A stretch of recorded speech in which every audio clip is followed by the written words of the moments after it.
Holy heart attack, Batman. Here we were thinking it was going to be super easy breezy, a 2-0 lead in the ninth inning, and then bam! Luis Yeah. Matos comes out and ties up the ball game with the long ball. Hello, everybody, and welcome to this Sunday episode post game of Dodgers Territory. That is Clint Pasillas, producer, director, talent extraordinaire. I am Alanna Rizzo. We are your hosts for the next 30 minutes or so. Happy that you guys are with us. Please, yeah, seriously, cheers. We made it to the end of the first half, everybody. Cheers. Yeah. Join the chat. We love to have you guys. Make sure you like, subscribe, rate us 5 stars wherever you get your podcasts, certainly on YouTube. By the way, don't forget the Dodgers Territory shop. It is open. It is live. Visit DodgersTerritoryShop.com, where you can click the on-store button here right on YouTube and support the show in style. We appreciate that very much. All right, so Clint, Game 97. It is Los Angeles at San Francisco. It was a decently enjoyable game, well pitched from both of the starters, Yamamoto and Robbie Ray, both heading to the All-Star game. And then things got a little wonky. Enter Tanner Scott. Your take. Listen, I'm just happy that all of our pets' heads are on. We're happy. We're healthy. The Dodgers got to win. They take the series in San Francisco, but I mean, I wish we didn't have a rooting interest in this game because I think it was a very, very good baseball game to watch. Beyond that, I wish we weren't doing a post game to this because that was us just sitting here for 25 minutes waiting for this game to end or so, which is fine. Enjoy spending time with you here on the internet, hanging out. We had a lot of conversations. I think we have good conversations. What's wrong with you? Well, listen, I'll tell you. We would 100% get canceled if people were listening in the background. Oh, 1,000%. I would have been canceled a billion years ago, but that's neither here nor there. I don't care. But yeah, beyond that, Tanner Scott is obviously on everybody's mind. I see the chat going off already. And guys, do share your thoughts in the chat about this game. Give us some positive, give us some negative. But yeah, Tanner Scott, 7th blown save on the season, coming off of blowing only 2 last year for the Fish and the Padres. 8 home runs allowed now. That's the thing that scares me, Clint. The 8 home runs that he's allowed this season, a bigger problem for the Dodger bullpen as a whole. But really, I mean, he only had 3 home runs given up last year, as Fabian Ardaya, who does a tremendous job covering the Dodgers for The Athletic, pointed out here. I mean, 8 home runs, and think about that. It's one thing if you're a starter, right, and you give up 8 home runs through 97 games or whatever. Obviously, you're taking the ball every 5th day. But as a closer who typically only gets the ball for 1 inning, your amount of opportunity to have mistakes is obviously, well, number one, the mistakes are magnified. Number 2, there's very little room for error. And when you're only pitching an inning or, a 4-out save or whatever it is, and you've given up 8 long balls, that is problematic. It concerns me. From what you've seen, is it something mechanical? I mean, is it? What do you take away from the fact that he's given up the long ball and doesn't necessarily feel like a shutdown closer that we need him to be, at least right now? Yeah, I mean, it seems like there was one part of mechanics in there that he's just there were earlier in the offseason or in the season, they were talking about his front hip kind of flying open a little bit, and that was leaving the ball high and apparently very hittable.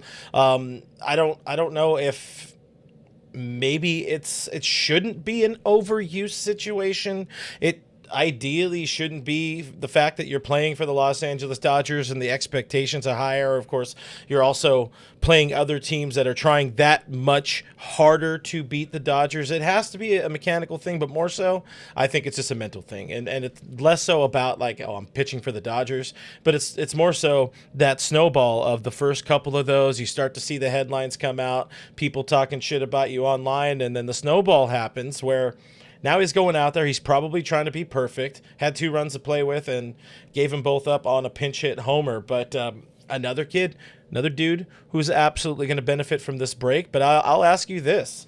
Do you think he is still the closer after the All-Star break, or do we kind of see Dave Roberts baby him back into some confidence? No, I think he's definitely the closer right out of the gate in the second half of the season. It depends very much also on what Andrew Friedman does at this trade deadline coming up in a couple of weeks, right? I mean, we are about 17, 18 days away from the trade deadline. So do they go after another legitimate, dependable bullpen arm, or does the break help?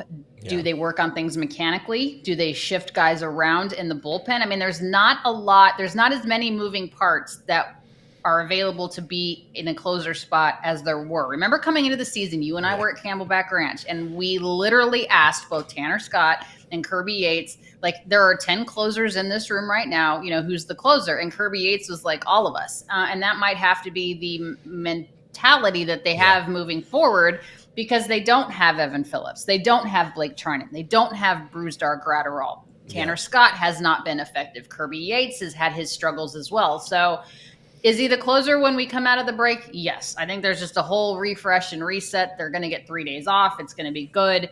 But this is not something that can happen in September or October. Tanner Scott, if he performs like this, will not be the closer, in the late months of this season.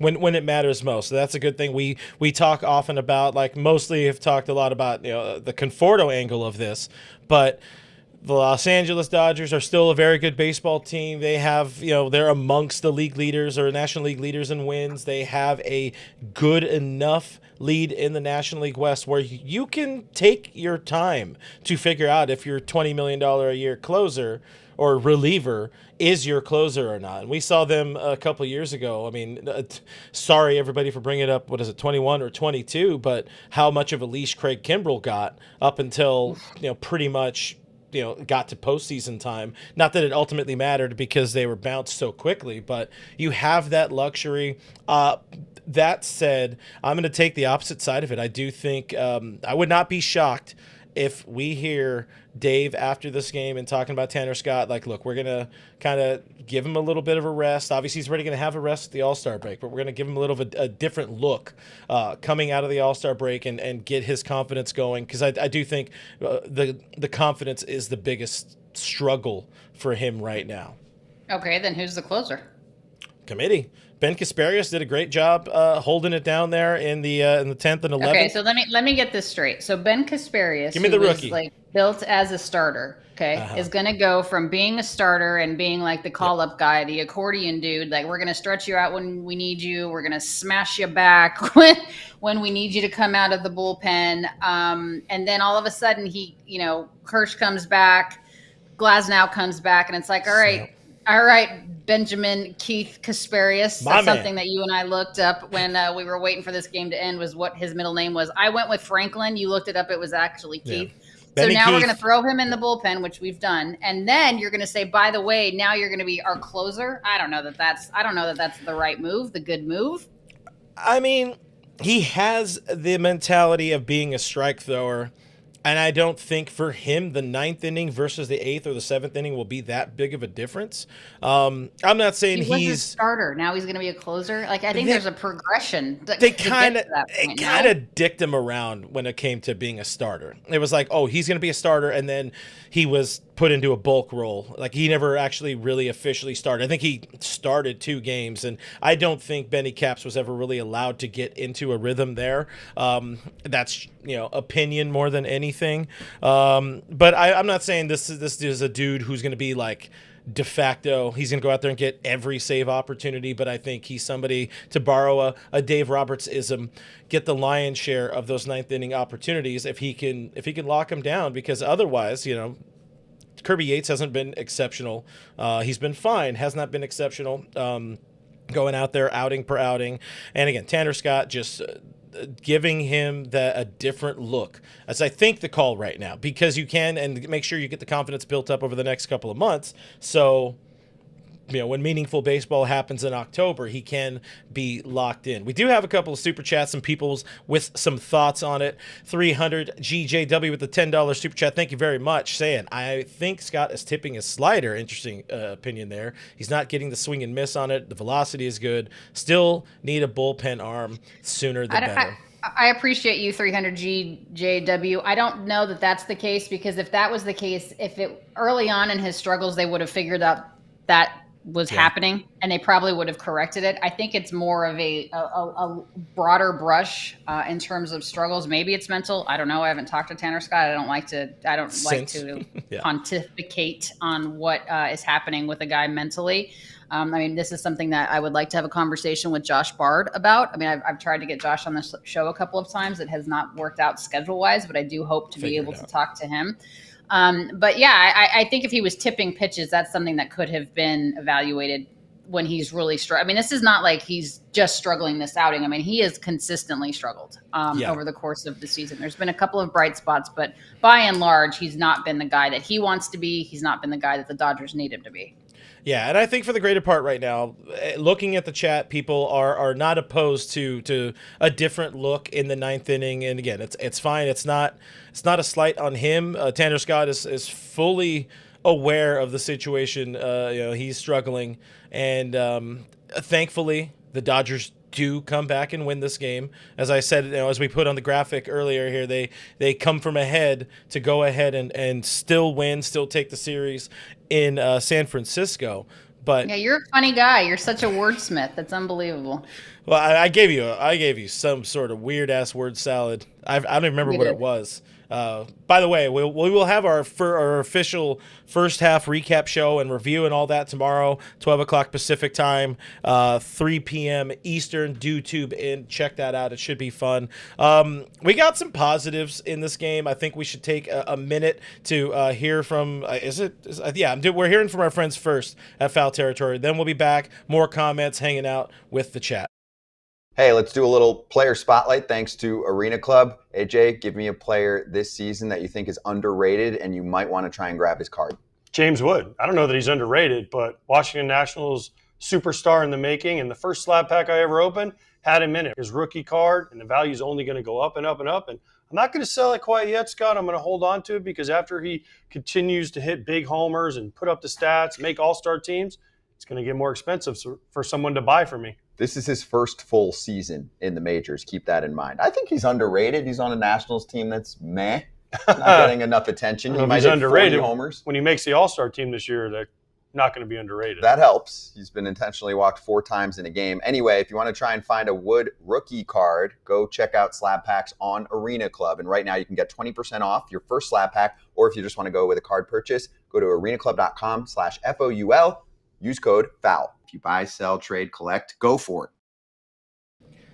Like we said, positives from this game. Stop motion, hooray. 2 wins in a row. If we could clear it, I would totally be playing Celebrate Good Times. You know what, though? Like, I know it sounds silly, right? I get it. It does. But I would much rather go into the All-Star break having won 2 games in a row against the Giants, who were trying to creep up against the Dodgers in the division, than continue that slide of 7 straight losses and go into the break with 9 straight losses. Yeah. So that is a positive. Another positive is Yamamoto looked really good, right? So Yamamoto had a good pitching performance his last start for going to the All-Star game. 7 innings, 3 hits, no earned runs, just the 2 walks, 7 Ks. So they had the swing and miss there. He finishes the first. This is Clint Pasillas' Cy Young Award winner in the National League, you guys. He finishes the first half of the season with the 2.59 ERA, 5th best in the NL. And he's had some stinkers. So this that was a really, really good outing for him. I'm pleased to see that, right? And he gets the break. He can enjoy his first All-Star game experience. My guess is he's not pitching, obviously, since he just pitched today. But there's another couple of positives. Andy Pages should be in the All-Star game. I realize there is a logjam in center field, not only in the National League but in the American League. Cedar Rafael of the Red Sox should be there too. But I get it. It's a space issue. But remember when I wanted to send Andy Pages to the moon? I apologize, sir.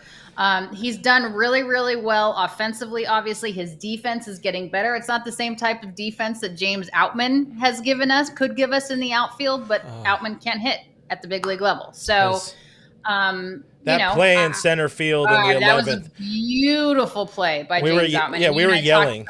Yeah, we were yelling. I was yelling at him. If he could just hit. If Jimmy could hit, my God, the defense would be a different story for this ball club. Right. Unfortunately, Jimmy Outman cannot hit a baseball at the major league level. I hope to be proven wrong. I hope he finds a way to whatever happened to Andy Pages, the ability to play both sides of the ball, pretty fucking good. If we can get that out of James Outman. it would be a very different look for this ball club. You had mentioned, though, two in a row. You take the series against the real rival, San Francisco Giants. A little bit ago, Richie Flores with $4.99 Super Chat says it was refreshing to watch two real rivals playing baseball without the drama queens wearing gold and brown. Also throws it up. Jeez, is he referring to the Padres? Perhaps. Is that who he's referring to? Perhaps. Dodger Stadium parking lot. We get it. Yeah, we appreciate that. Okay, a couple things that are a little bit concerning. I know we're supposed to be talking about positives here, but there are some things that are a little bit concerning to me. Mookie is struggling. He continues to struggle. Tommy Edman has been struggling since a hot start to the season. Freddie, as you mentioned in our production notes, I appreciate that. Still mostly struggling with the fastball. I mean, Mookie and Freddie, they need the break badly, especially Mookie. I feel like Mookie's really going to benefit from, having 3 days off. First time in a long time he's not an all-star. I mean, Freddie's going, Mookie's not. So really taking a step back and just hopefully he just can get away from it. And he and Brianna and the kids can go and do. Yeah, I'm happy he didn't get a your Mookie bet, so you're just going to be an all-star sort of nod. He didn't deserve it. He didn't earn it, and he needs that break. He absolutely needs that break, and this is something we were talking to Dave Vesse about on Thursday, whatever. Time has no meaning, but I love what he said. He said the same thing. Those boys, they need some time off. They absolutely Mookie more than anybody. Freddie, he's hurt. There's something wrong with him. The leg is hurt, and he's got the quad thing, he's got the ankle thing, and it's led to some issues in the swing, and he just can't get out of those issues. But another guy I don't think gets talked about enough, Tommy Edman, has been struggling mightily since his hot month of April. Of course, he went down with the ankle issue, eventually kind of aggravated that, now playing with a broken pinky toe. But I told you needed a pinky toe. I mean, I don't know if you need, the phalanges. I don't like to break down stuff mechanically. I've never played. I don't know, but I would think you need it to push off. I would think you need it to run well. I don't know. I mean, isn't the pinky kind of for balance? Somebody out there, some medical person out there, jump on the chat and let me know what we need our pinky toe for. I mean, you should be. I think people don't see my batting stance right now because it's not really visual and here. You're but also sitting. I'm sitting, but I could feel it. And you're mostly on. I'm not a good hitter. I will put that out there for everybody to understand. I'm not a good hitter, but you're mostly on the big toes. You're kind of you shouldn't be. It shouldn't need a lot of pinky toe. Running is where that should affect you the most. Cutting, making turnaround bases. And this is just me being weird, and obviously having fun here on a Sunday. I have my Cayman Jack. You have your wine. Listen, mine's out though. I'm out. But where the hell's Chris here? Come on. I know. I feel like Chris. Where's your wine wench? If Alanna Rizzo was trying to swing a baseball bat here, what's the stance? What are you doing? Who are you emulating? That's what I need to know. God, I don't know. I'm going so old school. Awkward. You got some I don't know. This is why I ran cross country and track. I have I can dance, but I can't do much else. I don't know. I'm sure my stance would be terrible. My first. Are you going to do one of those ones where it's little league stance? No. I can do a little bit better than that. I would hope, because you've been around baseball for a long fucking time. I've been around baseball a really long time, but I would still be terrified to throw out the first pitch. Yeah. And I don't think I could make contact, and I don't think I could get a ball out of the infield, even if it was a meatball right down the pike. I don't think I could do it. I mean, honestly, it sounds perfect for my slow pitch softball team, my co-ed team. So you're hired. We'll bring her aboard. You'll fly out each Wednesday. We'll lose. We'll drink in the parking lot. Sure, we'll fly out each Wednesday. And then we'll get you back home just in time to do fair with Ken on Thursday morning. Okay, perfect. I love it. All right. I was hoping Mr. Classic would see the Gary Sheffield, of course. That's what I want. I want the chef in there. You got to get the chef. Something like that. A good swing right now you can emulate is Miguel Rojas. Dude's been on a tear. He's hitting that? He's hitting 360 or something like that. I had the notes somewhere. I thought he was going to draw a walk, and then he just hit the ball over the damn fence. What a man. What a dude. 360 with an OP. What a man. Who sings that? Go ahead. Oh, my God. How do I not remember that right now? You caught me off guard with that because I was trying to do stats and numbers and host our show here, or at least co-host it. But Miguel Rojas, 360 with an OPS over 1100 in his last 18 game. What is it? What? Salt and pepper. That's right. What's no? God. Selena. Did Selena say that? Did Selena say it was salt and pepper? Listen, I would have got there. I'm very disappointed in myself.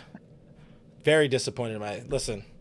As an elder millennial, I have failed us all for not pulling. Well, salt I don't and know. pepper That's out of not my very ass. millennial. That was more me. Gen Yeah, X but I mean, like, than I'm still an elder. That was around. Was around for it.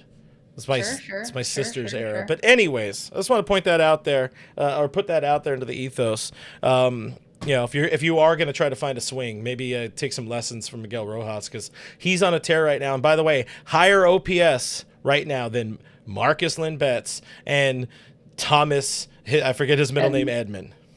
Let's go with Thomas. It's Hakasaki. Hinsu. It's Thomas Hinsu Edmund. I remembered. I just didn't want to say it. All right, we got one more break, and then we're going to come back and actually talk about Dodgers, and we'll get your guys' thoughts and comments and all that kind of stuff. But give us a moment. We will be right back. Ah, summer. We almost forgot what it feels like to play just because.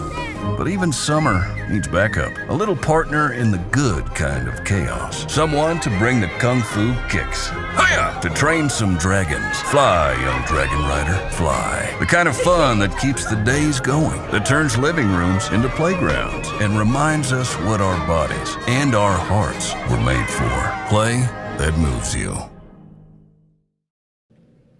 Edwin asking the important question here. Oh, no, I have his answer, though. So the 3 mile time, I don't know, Edwin, but I will tell you this. Back in the day, 100 years ago, when I ran cross country and track, I ran a mile in 4:52. My mile time is under 5. It was. Now I can't run up the stairs without passing out. Let me be very clear about that, okay? But I ran a mile under 4:52, and at the time, I am in my high school Hall of Fame for running. At the time, I was pretty good. Now I am old, out of shape, and I can't. But I did run a mile under 5 minutes. Would you walk 500 miles? I would walk 500 more if we won another World Series. Guys, everybody was here as a witness. That's 1,000 miles that Alanna will walk, which will maybe put her close enough here to LA, and we'll do a show together here in the all Dodgers. 1,000 miles from here, I'll meet you in Chicago. All right, we'll get some. And I'll meet you in. We'll get some deep dish. We'll get some deep dish. All right. So let's talk about. We are really off the rails here. Yeah. Hey, let's talk about the good things. Andy and Shannon Sabala, if I'm saying that right, says, "Hey, Clint, first time caller, long time guys. Welcome to the show. Dodgers are still in first place, even after sucking for a long time, and we keep circling back to this.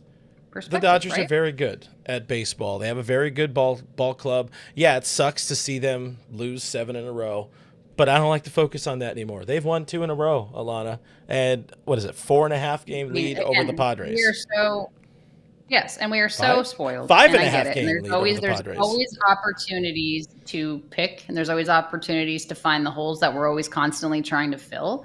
Mm-hmm. But you think about the fact, any team, all you can ask for at the end of the first half of the season is to be in first place in your division. Season ends today, we're division winners, right?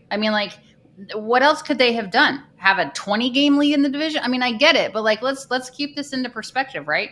They did checked off the first box. They are in first place in the division at the All-Star break. Done.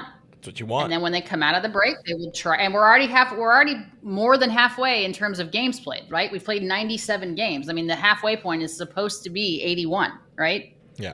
We're past that. We're well past that. 16 games. So again, now you take a break, you reset. I kind of, as much as I'm thankful and proud of him and all those things, like Dave and his coaching staff and Freddie and all the guys that are going, they have the whole All-Star game and break to get through too. They don't get a ton of time off. I get it. Yeah. But it's a taxing season. And then you start the second half of the season and you kick ass. You hope that Andrew Friedman will do what he's done his entire tenure as a Dodger. He will fill the holes that we perceivably have right now.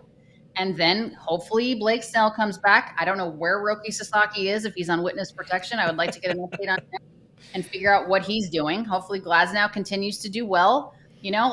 This is a team that is built for October, and they will get there, and they will be fine. I still believe wholeheartedly they win the division. I still believe wholeheartedly they go deep into the postseason. But let's just keep things into perspective. Now, I do want to ask you this, Clint. Bob Nightingale, who writes and has for a long time with USA Today, brought up that the Arizona Diamondbacks, who I don't believe are going to make the postseason, and I actually had a conversation, and it's going to air on Foul Territory next week with Jack Summers, who does a great job covering the Diamondbacks, and he's the host, one of the hosts of Snakes Territory. Yeah. Jack does not believe that the Diamondbacks will make the postseason, and honestly, I don't either. They have two been decimated by injury, the biggest one being Corbin Burns, obviously. Bob Nightingale seems to think that the Diamondbacks obviously are sellers, okay, or at least willing to entertain some trades. Eugenio Suarez, Zach Gallen, Merrill Kelly, Josh Naylor. Josh Naylor, whatever. But Zach Gallen and Merrill Kelly, throw out their numbers this season with the Diamondbacks, you guys, because they've been injured. Throw that out.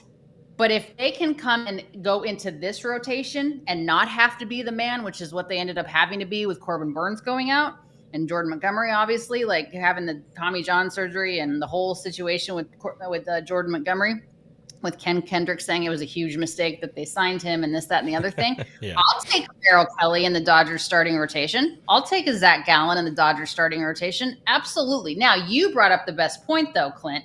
Would the Diamondbacks be willing to trade to the Dodgers and in the division? Yeah, I don't feel it. I think they've kind of voiced that. Ken Kendrick has voiced that in the past. Obviously they're chasing the Dodgers, much like everybody in the NL West wants to chase the Dodgers, chase the Dragon or whatever, slay the Dragon as the Padres did a couple of years ago, only for the Dragon to come back and beat their ass last year. They have pieces.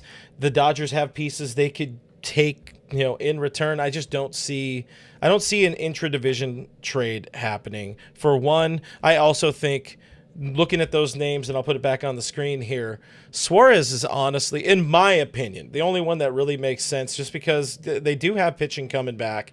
You just got Glasnow back. All right. Where is he playing, and who are you getting rid of?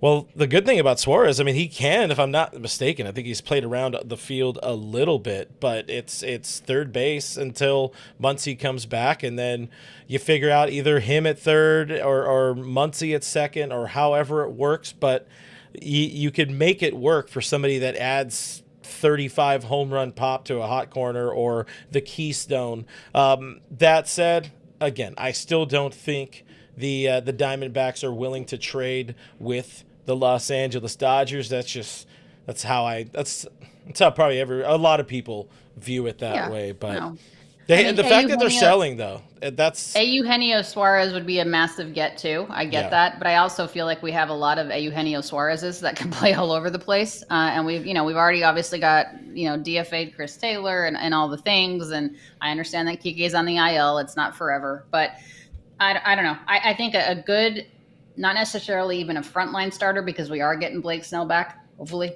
all the things. But I would not mind a Zach Kelly or a Zach Gallen or Merrill Kelly. We'll just smash them together. Like if we could smash Andy Pajes and James Outman together, we would do it. So we'll see. Yeah. I doubt you're right. I believe you. I think that I don't think that they will trade with us, but that would be cool. Wishful thinking, right? Wishful thinking for sure. It's good. We're at that point though, finally, where there's going to start being some movement, some rumors, some trade things we could break down. They need to be active. I don't think they need to be active on the starting pitching front, but we know they like a reliever. Like one of the things Vasse was telling us on Thursday, a reliever. I still would love to see, most likely, an outfielder or somebody that can move around infield, outfield. But you need one more upside bat, because even as Conforto's kind of played a little bit better in recent vintage, I don't feel was not a big reason, but he was a reason they won the game yesterday. Out of all of the reasons, he was one of them for sure. Listen, oh, wow. By the way, Manuel Alanna, who spelled my name wrong, no harm intended, but your profile looks better. Yeah, Manuel, you know what? I'm sure you don't look great every day either. I mean, if you're going to say stupid shit on the chat, what is the point? Like, what is the point of that? Like, you're an idiot. Like, bye, Manuel. Please get off our channel. Yeah. Thanks for the click.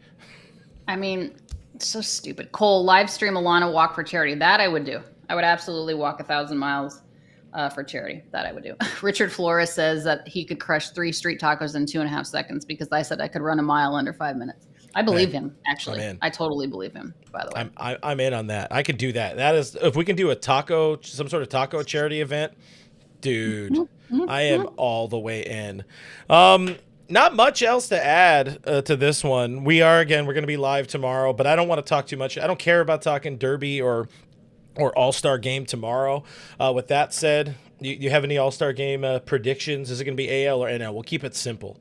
Who wins? I really do feel that the National League is such a better league. I have felt that way the last couple of years. If you even look at the path, albeit the extra wild cards in each league, all of that stuff, I do believe that the National League is tougher. I think there's better teams. I think the parity in the National League is better. I think there's a lot more teams that could legitimately go all the way in the National League than I think there's, maybe a handful of teams in the American League.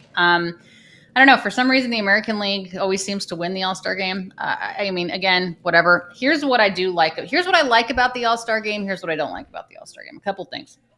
What I love about the All-Star Game this year is that everybody is wearing their respective team jersey. I remember growing up watching baseball, and I wasn't a massive baseball fan as a kid, but I do love All-Star Games when everyone wears their respective uniform. Yes. I think that's cool. And you see guys, the Dodgers standing next to the Giants and you see that. And I love that look. I think it's really cool. It's really, really special in the game.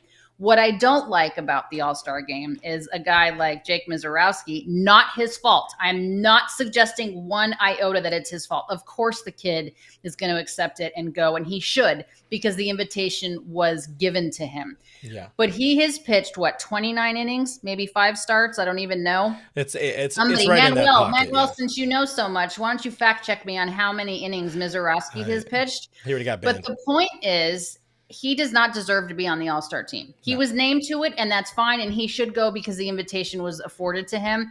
But if I'm the Philadelphia Phillies and Ranger Suarez and Christopher Sanchez are not on the All-Star team, look at the numbers. So that bothers me about the All-Star game is the popularity contest. Somebody said the other day, I want to say it was Trey Turner. I apologize if it wasn't, but he was like, it's not the Savannah Bananas. It's not. Like the All-Star game is supposed to be for the All-Stars. And that's why I'm glad that Mookie didn't get it, because Mookie, and he will tell you, was not an All-Star this year. Absolutely and it should be based on your numbers, and having guys playing over their skis is who should be in the All-Star game. So it's thank not you for coming to my TED Talk. It's not who's been the hottest headline for the last 2 weeks or something like that. I fully agree with you on that. And obviously some people are going to try to spin this or clip this as it's, old lady yells at a cloud or whatever. No, but it's just facts. This kid did not earn it. He showed up. He's had a hot, again, 5 starts, I think it is, like you had mentioned. That's not enough. Like, the league hasn't even caught up to the dude yet. Yeah, no. They don't have enough of a book on him. And again, he hasn't even had his first. No, O'Donnell Boy was saying it was Nick Castellanos. I apologize. I do believe it was Castellanos. I knew it was a Philly. Trey Turner also had an opinion as well. I mean, most of the Phillies did, because 2 of their really good pitchers got hosed. So I get it. But again, and they're every year we always talk about all-star snubs. I get it. Andy Pajas could very well be there. As I mentioned, Cedar Rafaela could very well be there. The freaking Cubs have something to say. Seiya Suzuki. Look at Seiya Suzuki's numbers. When the All-Star Game roster was announced, Seiya Suzuki led the league in RBI. He's not an All-Star. Michael Busch. So anyway. Seiya, I believe, is the most egregious omission from this All-Star team. Seiya has been Fernando Tatis Jr. is not an All-Star. No. Julio Rodriguez is not an All-Star. No. But, but again, it's the name, it's the recognition, it's the popularity. And I don't fault I never fault the player. Okay. I fault the system. It is what it is. So there you have that. Well, there's us complaining about more things. They tune in every time we're live for us to. Tomorrow we're not things. complaining. Tomorrow we're doing kind. I mean, it's a first half of the season wrap up. Okay, but we have a lot of good things to say because the Los Angeles Dodgers are in first place in the National League West. Take that to the bank. Enjoy your All-Star break, but guys, enjoy us tomorrow too. Okay? Yeah, be here again. Regular time, 12 p.m. Pacific. 3 p.m. Eastern time for all the East Coast folks. Don't forget to like, subscribe. Please. YouTube, everywhere you get your podcast. Bring a friend. Smash that button. Manuel, go away. Clint Pasillas, Alanna Rizzo. We will see you guys tomorrow. Go Dodgers. Bye.